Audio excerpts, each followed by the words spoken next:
we're good. Hey, I'm Jonathan. And I'm Ross. Today we're going to talk about how neighboring contributes to a flourishing city.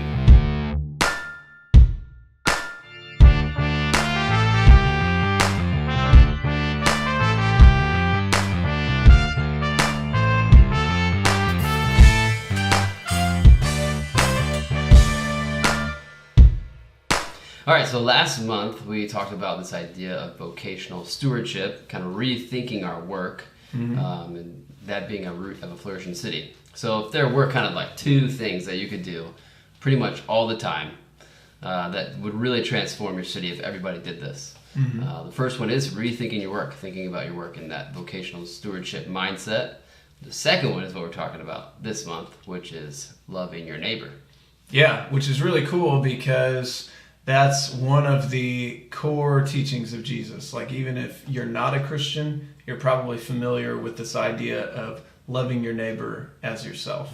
And so when we stop and really think about what that means, beyond just being cordial or being nice to people, loving your neighbor is really a simple but effective strategy for social justice and social change. If you thought about a city and all of the different issues that it might be facing at any point in time, and then you pictured what would it look like if everybody in that city were actively loving their neighbors, you would find that most, if not all, of those issues that they were facing could be resolved if you have the right definition of what it means to love your neighbor. Right, as yourself. So what is it that you do to love yourself and care for yourself? Do that also for your neighbor.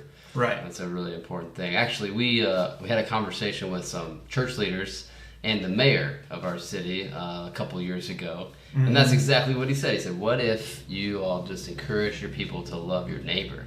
To love their neighbors. You know, that would be like the most impactful thing that our city could see. Yeah, and I don't think the mayor was the first person to tell us to do that. No, he sure wasn't. Actually, the first person was in Leviticus, right? Leviticus 19:18 says, love your neighbor as yourself.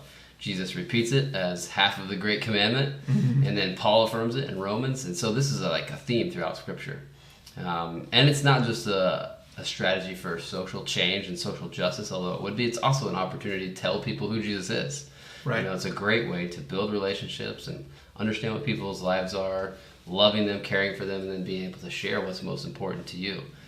So it's a genius strategy for seeing cities flourishing, and it's one of the things that people really recognize as what Jesus taught. Love your neighbor as yourself. And it's simple. It's simple. It's whole gospel. It's whole person. It's whole city.